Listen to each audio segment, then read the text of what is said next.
Hi guys, today I'm going to be working on my 80 Turbo Trans Am. I'm going to be doing some trunk patching. This video will be kind of applicable for any kind of vehicle that you may be working on, classic or new, that has some rust holes. There's different ways that you can go about patching, but this is the easiest, I think, and the simplest way to go about doing so. It'll last a while, so hope you enjoy my video. So as you can see, what's going on in my trunk really isn't anything major. I've identified some rust spots that are in my trunk, and I came in with a grinder and just grinded some of that loose sheet metal down to expose the holes more. So what I'm going to do now is go over those holes with some degreaser and to get some of that loose debris away and the dust. And then I'm going to come over with some Duplicolor Rust Fix to kind of seal that rust to prevent the rust from spreading. And after that, what I plan on doing is doing some patching, which I'll show you coming up. So I've come through with my rust proofing spray and addressed the areas of concern. And what you're going to do now is to go back and just double check where all your strong points are.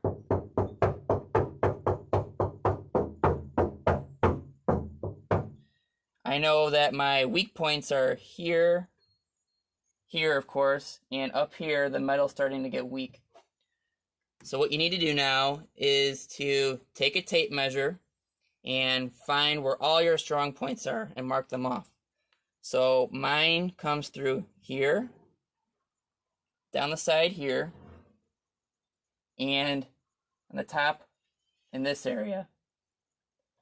And what you're going to do is take a piece of aluminum sheet metal. I like to use aluminum sheet metal because, one, it's very easy to work with, and two, it's rust proof. So I actually already cut a piece, and you just lay it in here from your mark points. And what I mean by easy to work with is it'll bend easy. And if you have lumps and bumps in wherever whatever the application you're working with has, it'll be easy to try and sculpt it to that area. So the next step, once you have your sheet metal cut, is to drill a hole, which I already have. You're going to drill a hole it doesn't matter what corner, but that's going to be your guide in terms of how this is going to go into the trunk. Once this is drilled, then you're going to drill into the trunk, of course, and it's going to get stamped down with a rivet. And then you're just going to kind of go about your business with forming it to how it needs to be, and drilling holes as you go, and then putting rivets in there. All three of my aluminum pieces are in, and they all went in pretty easily. This one piece here, though, there's a hump on three sides. So naturally, my flat piece of metal that I cut wasn't going to work. So I needed to cut some edges where the corners were, and then to prevent any bubbles or bulges that were happening, I took tin snips and cut into the metal, then overlapped the metal, and then placed my rivets accordingly. So now it's all good. The big piece fell in there fine, and I just spaced my rivets appropriately for the best durability.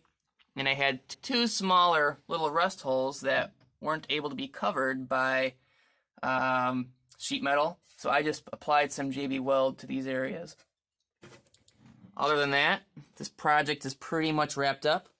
All that needs to be done next is for the trunk to be cleaned out and for undercoating to be sprayed throughout, which undercoating will help prevent oxidation for the existing trunk itself and to cover the aluminum I just laid down.